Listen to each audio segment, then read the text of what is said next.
बच्चों, आज के इस वीडियो में आपका बहुत बहुत स्वागत है। तो मैं आपको कहानी का थोड़ा सा अंश शेष बचा है, उसको बता के फिर मैं आपको प्रश्नोत्तर कराऊंगी।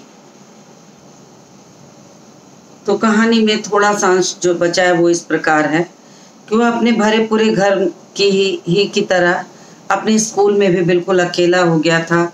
एफन चला गया, दादी की मृत्यु हो गई, नए कलेक्टर के बच्चे बात नहीं करते थे, स्कूल में अध्यापक उस पर ध्यान नहीं देते थे, तो वो बिल्कुल अपने आप को अकेला महसूस करने लगा था। सब उसे ऐसे ही नज़र से देखते कि लगता था जैसे कि उसको कोई पढ़ने पढ़ाने की जल्दी ना हो। तो बिल्कुल अकेला महसूस करने लगा क्योंकि अध्यापक भी नोटिस लेना छोड़ दिए थे। कोई सवाल किया जाता, जवाब देने के लिए वो हाथ उठाता तो मास्टर उससे जवाब न पूछता और उसका हाथ उठता ही रहा। तो एक दिन अंग्रेजी साहित्य के मास्टर साहब ने कहा, 3 बरस से यही किताब पढ़ रहे हो, तुम्हें तो सारे सवाल जबानी याद होंगे। इन लड़कों को अगले साल हाई स्कूल का इम्तहान देना है, इन्हें देने दो। तुम पर यह साल बताना, फिर अगले साल बताना। तुमसे पिछले साल पर साल फिर पूछूंगा। टोपी इतना शर्माया कि उसके काले रंग पर लाली दौड़ गई और जब तमाम बच्चे खिलखिलाकर हंस पड़े तो जैसे लगा कि वो एकदम जमीन में गड़ गया। जब वह पहली बार 9वीं में आया था तो वह भी उन्हीं बच्चों की तरह बिल्कुल बच्चा था। फिर उसी दिन अब्दुल वहीद ने रिसेस में वह तीर मारा कि टोपी बिल्कुल बिलबिला उठा। वही क्लास का सबसे तेज लड़का था, मॉनिटर भी था, और सबसे बड़ी बात यह थी कि वह लाल तेल वाले डॉक्टर सुरफुद्दीन का बेटा था। उसने कहा, बलभद्र, अबे तो हम लोगन में का घुसता है, 8 वालन के से दोस्ती कर, हम लोग तो निकल जाएंगे, बाकी तुम्हें इन्हीं सबन के साथ फिर रह के हुई। यह बात टोपी के दिल में आर पार हो गई। उसने कसम खाई कि टाइफाइड हो या टाइफाइड का बाप, उसे पास होना ही है। यानी कि ऐसी परिस्थितियों में उसने दृढ़ निश्चय किया कि कुछ भी हो जाए, जान रहे या जाए, लेकिन मैं पास होके दिखाऊंगा। परंतु बीच में चुनाव आ गए। डॉक्टर भृगुनारायण नीले तेल वाले भी खड़े थे। अब जिस घर में चुनाव के लिए कोई खड़ा हो वहाँ कोई पढ़ाई लिखाई हो नहीं सकती। माहौल में गहमागहमी मची रहती, आने जाने वालों का तांता लगा रहता है, रोज नए विचार, नए शोर शराबे। इम्तहान सिर पर खड़ा था, वह पढ़ाई में फिर भी जुट गया, परंतु ऐसे वातावरण में कोई पढ़ क्या सकता है, इसलिए वह पास ही हो जाना चाहता था। उसे लगा कि पास हो जाऊं, वही मेरे लिए बहुत बड़ी बात है। इम्तहान सिर पर है, घर में माहौल चुनाव का है, गहमागहमी के बीच पढ़ाई करनी है, तो उसने सोचा कि अगर मैं पास भी हो जाऊं तो मेरे लिए अच्छा है। परंतु ऐसे वातावरण में कोई पढ़ क्या सकता है, इसलिए उसका पास ही हो जाना बहुत है। वाह, दादी बोली, भगवान नजरे बद से बचाए, रफ्तार अच्छी है, 3रे बरस में 3रे दर्जे में पास तो हो गए। तो दादी ने भी व्यंग मारा उसके ऊपर कि 3 साल में तुमने एक क्लास पास की, वो भी 3rd डिवीज़न से।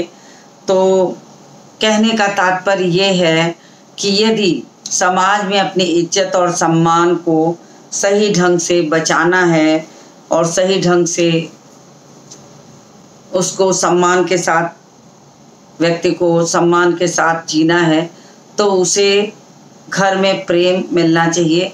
अगर बच्चे को प्रेम नहीं मिलेगा तो वो बच्चा उस प्रेम को ढूंढने कहीं अन्यत्र जाएगा और कभी वो रास्ते से भटक सकता है। जैसे इफन की दादी से में अपनापन मिलता था तो वो उनके घर जाता था, लाख मार खाता था, लेकिन ये नहीं कहता था कि मैं नहीं जाऊंगा। दोस्ती छूट गई, तबादला हो गया, वो बहुत अकेला हो गया। इस अकेलेपन में भी उसने घर में भी किसी से प्रेम नहीं पाया, फिर भी उसने दृढ़ निश्चय किया कि इस बार मैं पास होकर दिखाऊंगा। तो कहने का तात्पर्य, यदि ऐसे बच्चों को सहारा दिया जाए और दृढ़ निश्चय वाली भावना उनके अंदर डाली जाए तो वो बच्चा भी कर सकता है। अध्यापकों की ओर से, परिवार की ओर से उसके ऊपर विशेष ध्यान देने की आवश्यकता है, क्योंकि आज वो जमाना नहीं है कि आप किसी भी बच्चे को मार डांट से सुधार सकते हैं।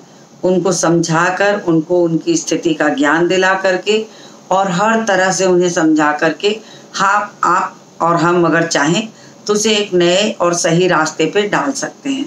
तो मुझे उम्मीद है कि टोपी शुक्ला कहानी आपको बहुत अच्छे से समझ में आ गई होगी। अब मैं इसके प्रश्नोत्तरों की बारी है, तो मैं प्रश्नोत्तर लिखने चल रही हूँ। आप तैयार रहिए, अपने कॉपी किताब ले लीजिए। मैं प्रश्नोत्तर शुरू कर रही हूँ। तो अभ्यास प्रश्न का पहला प्रश्न, इरफान टोपी शुक्ला की कहानी का महत्वपूर्ण हिस्सा किस तरह से है? तो पूरी कहानी में इरफान और टोपी शुक्ला ही छाए हुए हैं, तो हर तरफ एक तरीके से उन्हें हर तरह से इरफान और टोपी की कहानी जो थी वो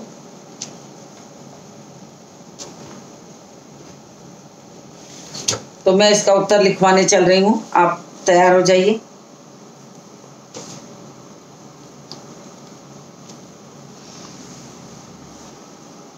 उत्तर नंबर 1 डालिए, प्रश्न उतारिए।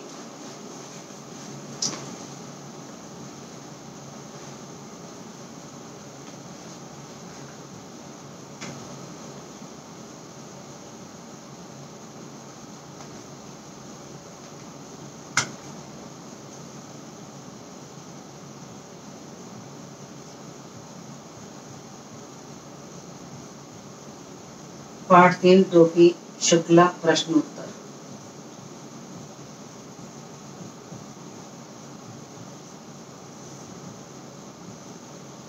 तो पहला प्रश्न है, इरफान टोपी की कहानी का महत्वपूर्ण हिस्सा किस तरह से है?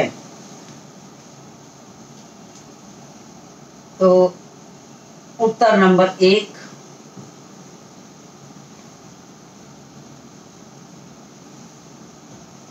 इरफान टोपी की कहानी का सबसे महत्वपूर्ण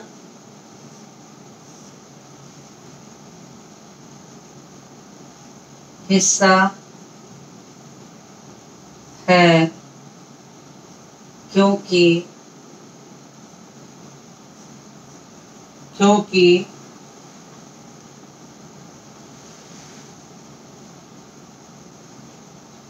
इरफान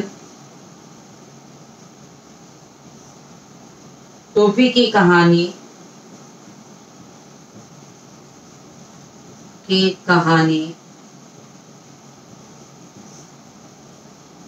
में बहुत सी जगह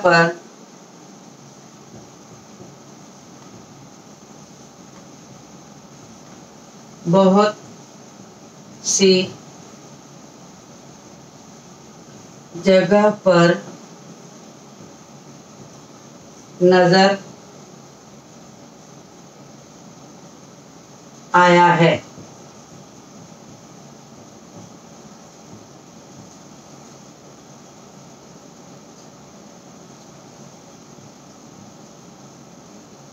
हालांकि दोनों आजाद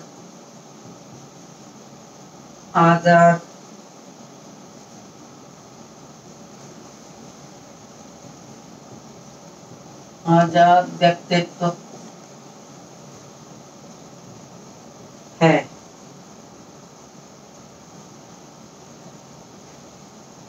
तथा दोनों का विकास भी अलग अलग तरह से हुआ है।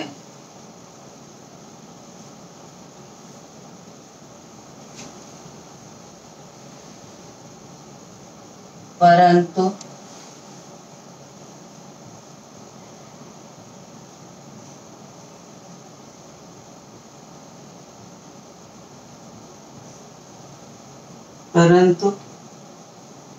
इरफान की आत्मा के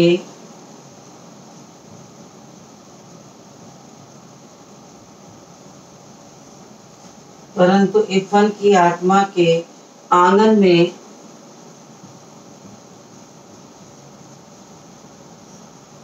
टोपी की आत्मा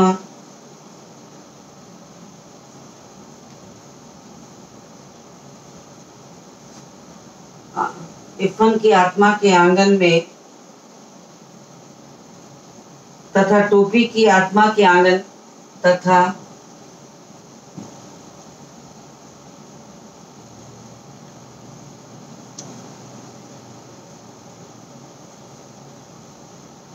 आंगन में तथा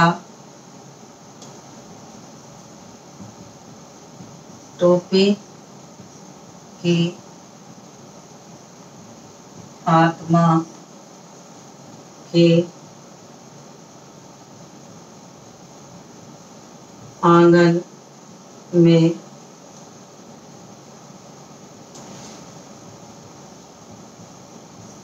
प्यार की प्यास थी।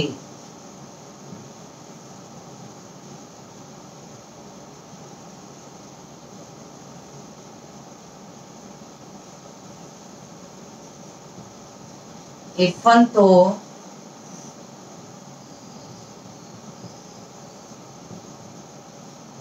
बहुत सी बातें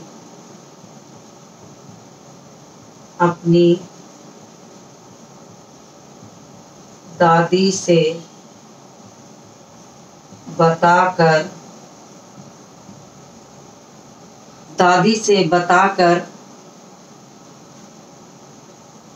मन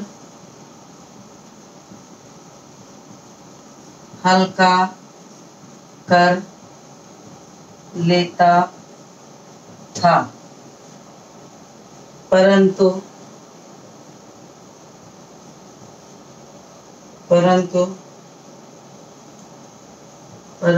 टोपी के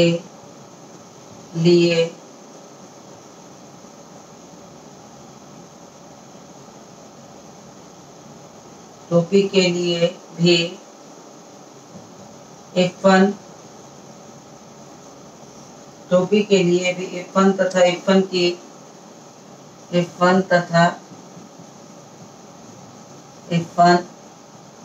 की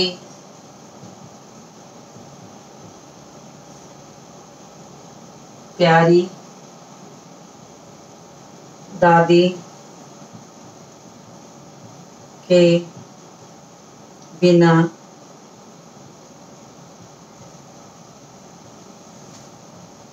जीना दूभर था।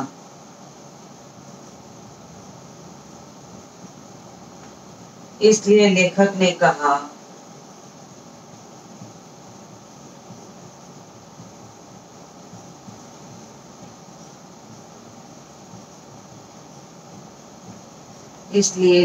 ने कहा है कि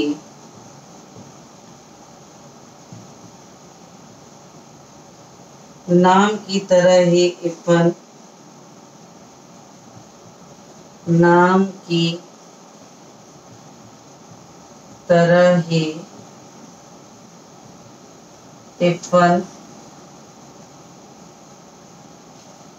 इरफान के बिना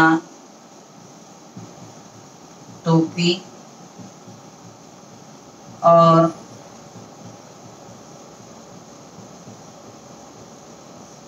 टोपी के बिना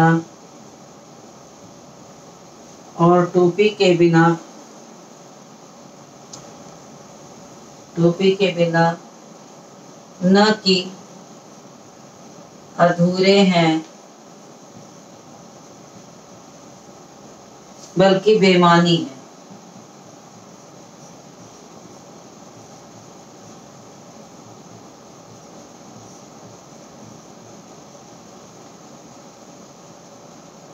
इसलिए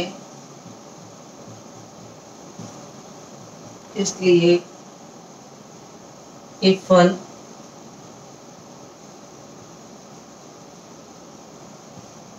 टोपी की कहानी का अटूट हिस्सा है। चलिए, ये प्रश्न हो गया, इसको उतार लीजिए, इसका स्क्रीनशॉट ले लीजिए।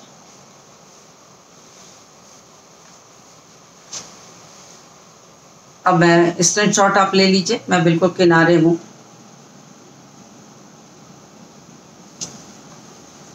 संभवतः आपका स्क्रीनशॉट हो गया होगा। मैं दूसरा प्रश्न पढ़ती हूँ। दूसरा प्रश्न ये है कि इरफान की दादी अपने पीहर क्यों जाना चाहती थी। तो इरफान की दादी किसी मौलवी की बेटी थी नहीं, वो जमींदार की बेटी थी, और जमींदार की बेटी होने के साथ साथ ही उनके मन में हमेशा खाने पीने की शौकीन थी, गाने बजाने की शौकीन थी, दूध दही के लिए वो अपने ससुराल में तरस जाती थी, और अपने घर जो आसामियों के यहाँ से एकदम घी मलाई आता है, उसको खा के वो बड़ी हुई थी। तो जमींदार की बेटी होने का जो सुख था, यहाँ उन्हें लखनऊ में मौलविन बन के रहना पड़ता था, तो इसलिए वो पीहर जाना चाहती थी बीच बीच में, कि उनके मन में जो वहाँ का सुख था महसूस के रह जाती थी। इसलिए तो मैं इस प्रश्न को मिटा रही हूँ।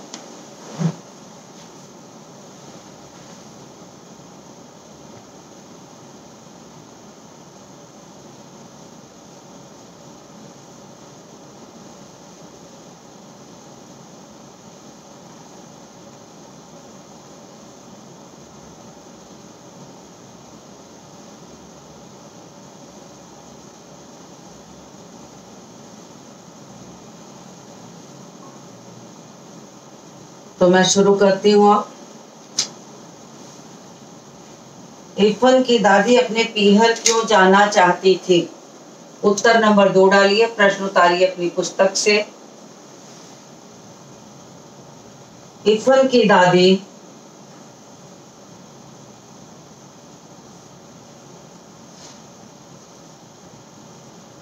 इरफान की दादी किसी मौलवी की बेटी नहीं थी। किसी मौलवी की बेटी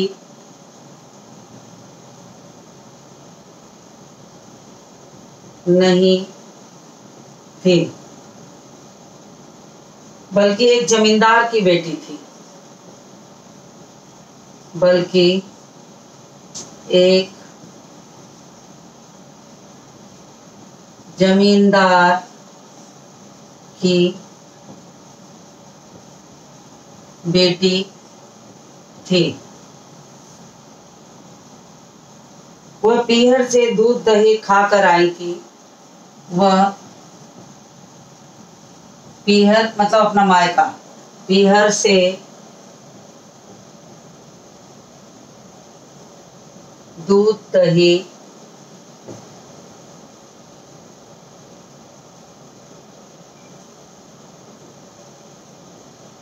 खाकर आई थी, परंतु लखनऊ आकर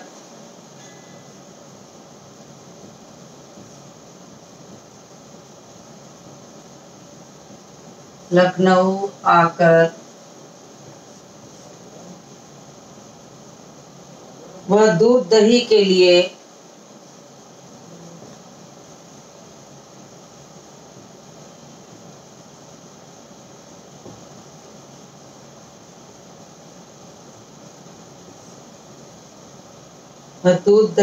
लिए तरस गई।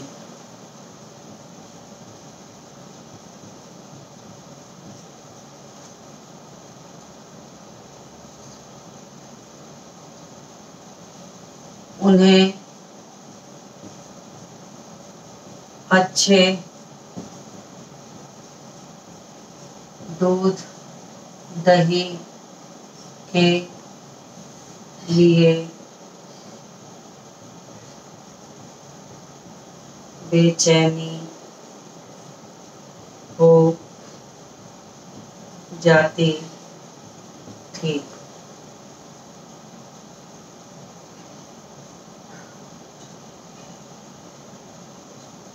जो घी पिलाई हुई काली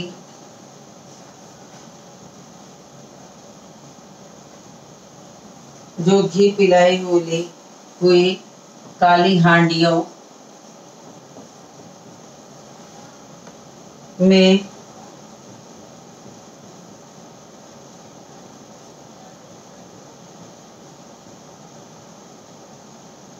आसामियों के यहाँ से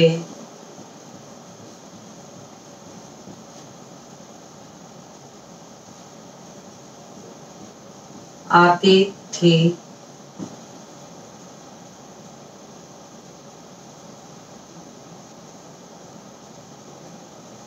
वह उन्हें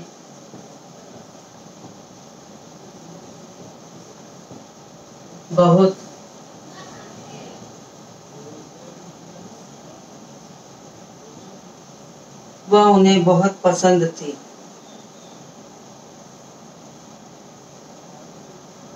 लखनऊ में उन्हें मौलवी बनकर रहना पड़ता था। लखनऊ में उन्हें मौलवी बनकर रहना पड़ता था।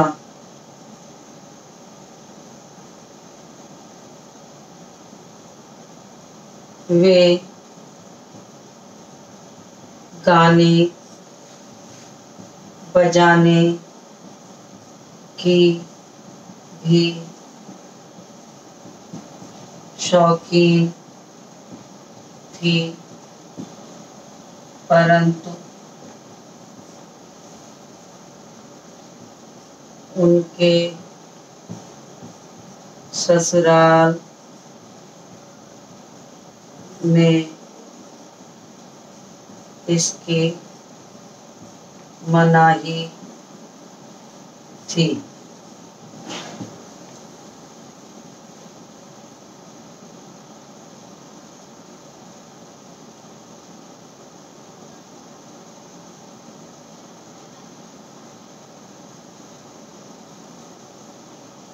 पीहर जाना मनाही थी,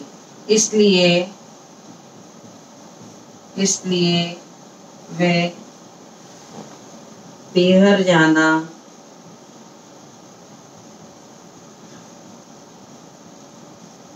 पसंद करती थी कि उन्हें आज़ादी से खाने पीने को मिलता था।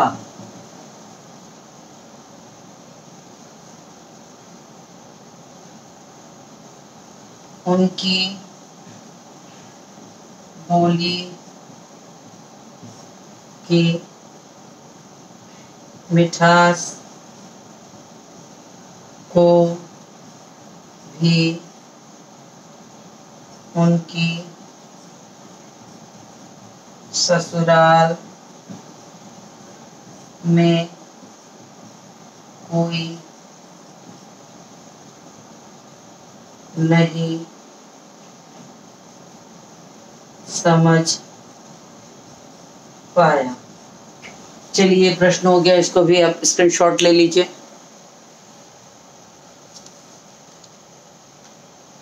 इसका भी स्क्रीनशॉट लीजिए।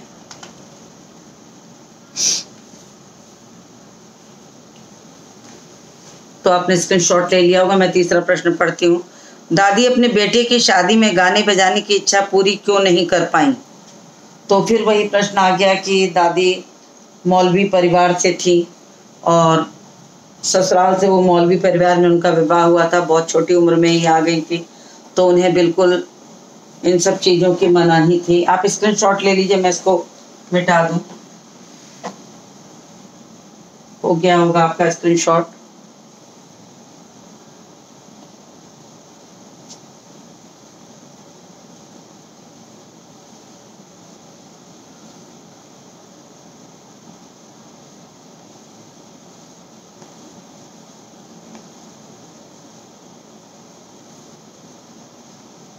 दादी अपने बेटे की शादी में गाने बजाने की इच्छा पूरी क्यों नहीं कर पाई? उत्तर नंबर 3 डालिए।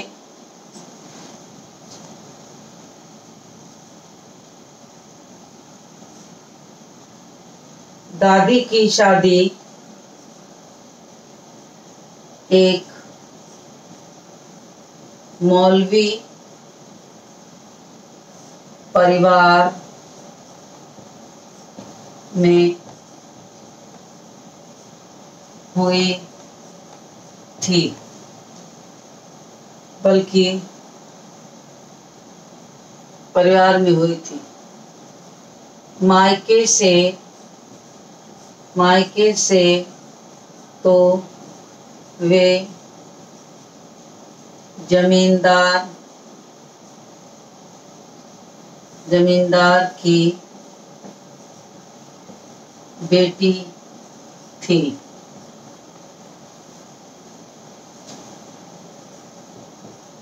मौलवी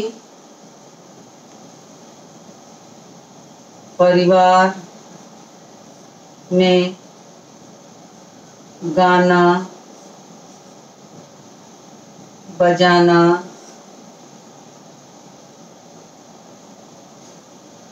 पसंद नहीं किया जाता था।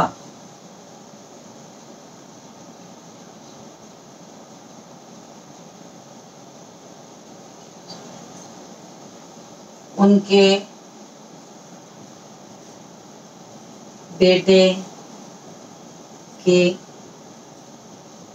शादी के समय तो वे एक मौलवी की पत्नी ही थी।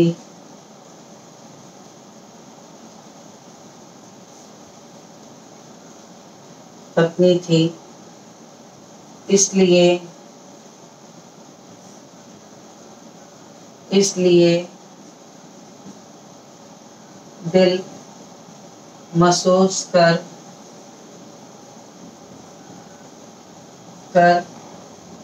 रह जाती थी। दिल महसूस कर रह जाती थी।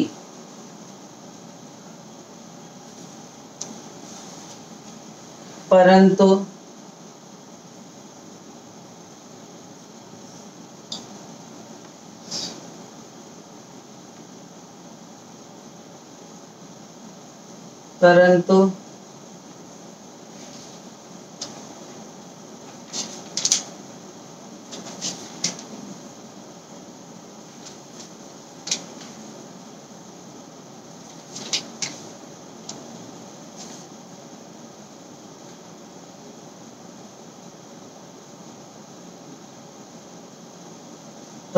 इरफान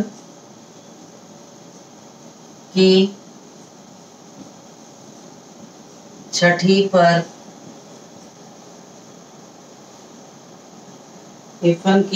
पर और उसके मुसलमानी